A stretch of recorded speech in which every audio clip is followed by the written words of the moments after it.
Well, in 2017, you went with Bill Cosby to his first trial. It was his first one? Or one I went to? Yeah. Well, you actually were with him, right? You were part of his crew, kind of. I was in part of the crew. That's how I turned it to, right? Right. I mean, I saw a picture. Like you were actually walking with him. Yeah. You weren't just, in the audience of the trial. You actually were walking in with him. So this is how that picture happened. Okay. Because, I wanted to go to a lot of trials. Michael Jackson, O.D. Simpson, all this stuff. Mm-hmm. So when I was asked to go to the Bill Cosby, I wanted to come sit into a trial. I was like, oh, hell yeah, I want to see how this is done. And when I called my friends who are lawyers and stuff, they said, if you ever have a chance to go to a trial like this, go and just witness so you'll know what to do, what not to say, and how the law can work for you or against you. Mm-hmm. So I was like, yeah, okay, go. And this is Bill. Now, I've always, protected Bill, I guess, on Facebook or something like that.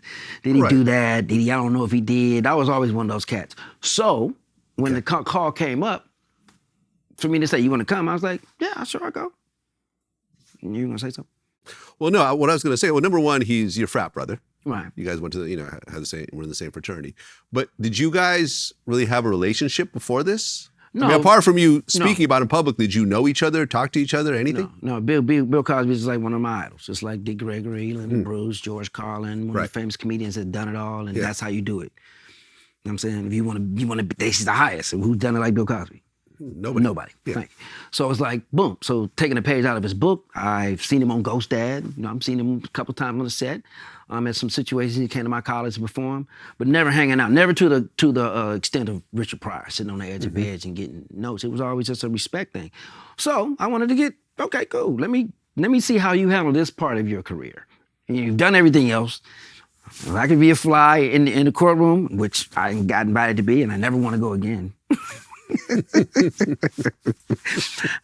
One, because you can just mess up so much just sitting there, breathing, farting, your phone go off, coughing, not being alert, falling asleep. I mean, it is so much stuff. And the bench is hard. So you're sitting there for 2-3 hours, can't drink, can't water, can't move, can't do nothing. It's kind of like it's like you're in prison yourself and you're on trial, and they see everything, and you can get a case just sitting in there listening. Yeah, it's exhausting and going through all that. I've been in trials before. I feel your pain. Yeah, I mean, and I interviewed Tom Messerow, who was his lawyer during that first trial. Oh, that guy was. Talking about the guy from he was with the white hair, the long white hair. No, the one he won. I went to the one he went. It was. Oh, you didn't go to the one that he. The one that got mistrial. That's the one I went. Yeah, I was saying the first one. Yeah, so that was a little Jew. I thought it was a little Italian guy. No, you're right. You're right. Yeah, Tom Messerow was the next one. Okay, you're right. Okay, yeah. He changed lawyers. The first trial ended up being a mistrial. Because that lawyer was on it. Yeah. He was like, oh my God. He had everything. He was like a whole show. I thought I was watching a movie. Hey man, best lawyers money could buy. No, but he found everybody wrong. He found people were lying. Mm-hmm. He went back. The only person that didn't lie was Bill Cosby. 20 years ago, they went back to all the things and said, well, why are you lying here? And why are you lying here? And you said this here. And these are policemen. These are lawyers. These are everybody they called up there. He called them in something that, okay, well, and they went back on Facebook. You said this. And and they have stuff that people are really out to get him. So that's why it was thrown out. That's what I saw. Right. Because people were inconsistent with their stories. But then there was a retrial in 2018 where he was found guilty. Nah, I didn't go to that one. When you heard that he was found guilty, what'd you think? I knew he was going to be found guilty when they moved from one county to another one. Because and then he changed another lawyer. Because that was the whole thing. It was like, okay, to see how justice can be served and moved. 'Cause I went for, I think, 2 days. Mm-hmm. But before, because my own, I wanted, if I say something on stage, if I say something about Bill Cosby, if I do something about anything about trial, I was there, you weren't. So how are you going to tell me and you weren't there? So if I say anything, I took the hit. I went there and saw for myself who was lying, who didn't lie, who told the truth, how this stuff really works, where it was. So you can't say nothing unless you were there.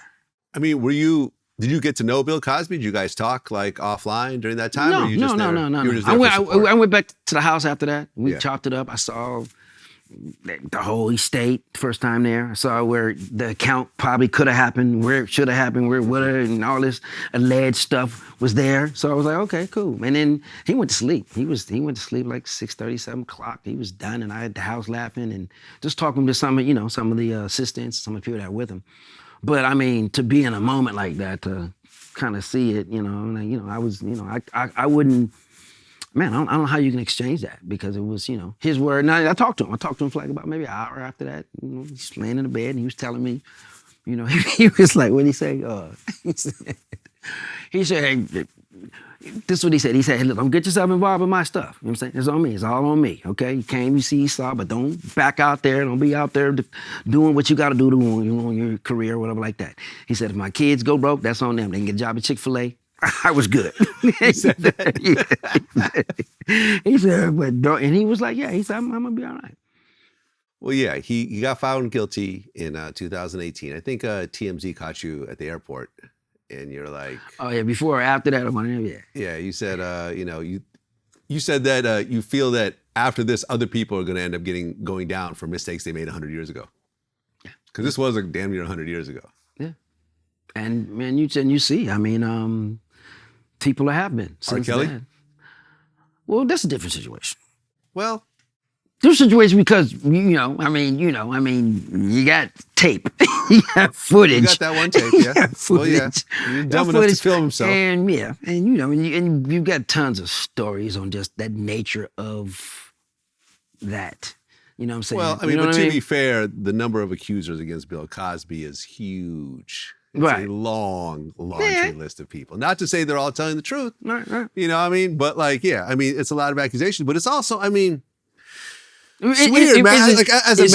It's a different, there's a difference of like, okay, actually seeing a tape of you, a tape. Right. And then but remember in the first trial, the R. Kelly tape, basically the girl took the stand and said it wasn't her. And then in the recent trial, she's like, no, actually it was me. So yeah, I mean, yeah, man, it's messed up. And look, it's still a disgusting thing. Yeah, I mean, it's, I guess the hard part, like I said, Tom Mesereau has been on my show twice. He's the one that ultimately, the first trial that they lost, he was the retrial that ended up losing. He was the main lawyer on that case, and we went fully into it. He was also Michael Jackson's lawyer during the whole, all the accusations that he had. But like, I mean, I'm 49 years old. I've had women hit me on social media and say, hey, remember we went out in the 90s? Yeah. And I'm like, I have no idea who you are. Exactly. I honestly, like, I'm not being funny right now. Yeah. Like, I have no idea who you are. And I'm not saying we didn't go out once or twice, but, throughout the hundreds of women that I've seen over the years, like from that long ago, I simply just don't remember. Right. And to try to say that something happened back then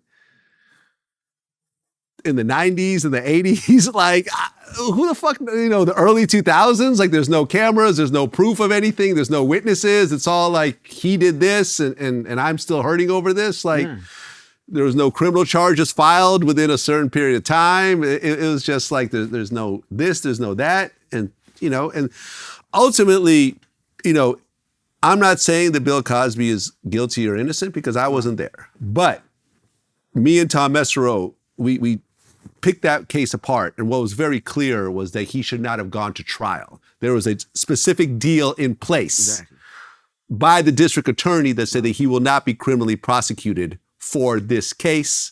It was set up in a way where the girl could win a civil case.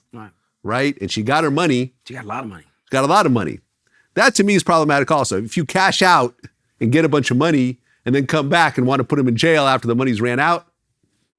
Well, if you went in court, that was the thing. It was like, okay, he didn't want to be known as a disgusting man. So it was like basically, he kind of knew he was in between, what happened and what. He wanted to just pay for tuition. He's like, I can't give you money. I want to pay for the college. I pay for your grades and stuff like that, but I just can't give you money, man. And then when that didn't work, it was like, I think she wanted to be a masseuse. She wanted to finance her masseuse career after that. But she ended up falling in love with the masseuse, or another masseuse, and he was fine. He was like, he kept, and then when it finally ran out, it was like she tried to come back again. And it was like, and that's where you had that. But it was like, okay, but you already got paid like 2, 3, 4, 5 million for and that was the thing. So in court, when I saw stuff, I don't know if they were releasing to the public, but I was like, but okay, this is, what really happened. And everybody know what really happened. And then you got paid for it. Yeah. And then, so then who are you now? Are you still in pain now that he went to jail and now you got more money? Yeah, I mean, how are you that's feeling the problem. today? That's the problem with extortion, man. That's why I've always felt like if someone wants to extort me, they can just go ahead and spill it. I ain't gonna pay a penny. You know what I mean? Because I'll end up having to pay forever. Well, you know what I mean? Like, I'm cool. To me, it's like he got caught up on being, the weed man back in the day or something like that. It was like, if you know somebody that had weed, like, oh, who got it? He got some weed. You know what I'm saying? So go over there. So you ain't think Tupac and DJ Quick and everybody used to come over to my house and smoke weed. And, I lived, close to Santa Monica. They used to go to the guitar center store. Oh, Joe live around the corner. Come out and smoke some weed. A lot of parties. A lot of pool parties. People always smoke joint. I've been in the Snoop Dogg circle I don't know how many times. Right? Can I go back and say 2019, whatever, Snoop tried to rape me? Because he got me high in the weed circle? Yeah. You know what I'm saying? Yeah. And it's like, that'd be crazy. Like, man, what the hell you talking about? Yeah, man, you don't know what happened after that. And then now you got everybody coming. And not to put Snoop out there, but I'm saying not everybody. You could put many a rappers named Diddy, Rick Ross. Everybody had big parties now. You big parties at your house, big pool parties. Jermaine Dupri back in the day. Oh, I used to go to all of them. Basketball players. Now, if you're liable for what somebody drank or smoked and did at the party, are you responsible? Yeah. Right. Because Cosby got found guilty. He got sentenced to, I believe, 3 years. And when he went in, Tom was talking about this, how he had a chance if he did certain classes and said, hey, I admit to being a rapist and I'm sorry about this, whatever, he could have actually gotten out. Right. But he actually refused to do that. Yeah. He stayed in prison as a very old man during COVID. And ultimately in 2021, he got out. Yeah. Now he has more civil cases against him once again, but I don't think he's facing any more criminal cases. Well, he's thinking about going back on tour too, so. You think he's going to really go back on tour? He said it. That's going to be an interesting crowd. Well, I think you still have, he still has audience. I mean, to me, this is one thing I heard somebody say. It was like, God never stopped making people, and if if 8 million people stop liking you, find 8 million more. I mean, because they're out there. Because everybody doesn't, most of the people they just read the headlines. They don't really read, or they don't really, read like the fine print. Yeah. So if the last thing you did was good, that's kind of what they go by.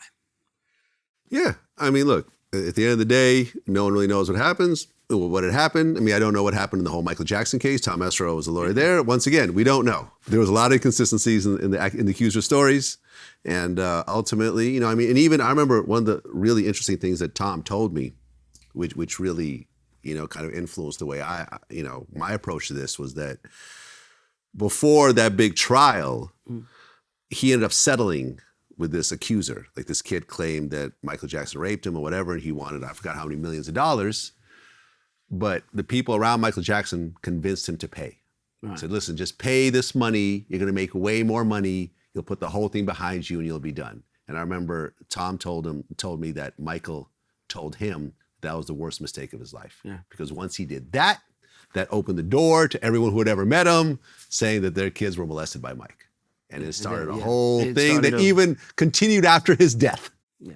And the whole Leaving Neverland lawsuit and everything else like that. So, to everyone who's watching this, if you're a man being accused of some shit that you didn't do, don't pay any extortion money. It will never end. It will ultimately end up just, if you did some dirt, just deal with it, talk to your woman, apologize. If she leaves you, then that's just how it is. I interviewed Smokey Robinson recently. He was saying how his wife told him, said, listen, when you go on the road, you do what you want. Just don't bring home a baby. Don't bring it home. And one day he brought home a baby. That was the end of the marriage. I told you, yeah. Yeah, I've heard that from not successful women that were married to celebrities, and they was like, it was all cool until you start bringing it home. Yep. It was like, don't bring it home.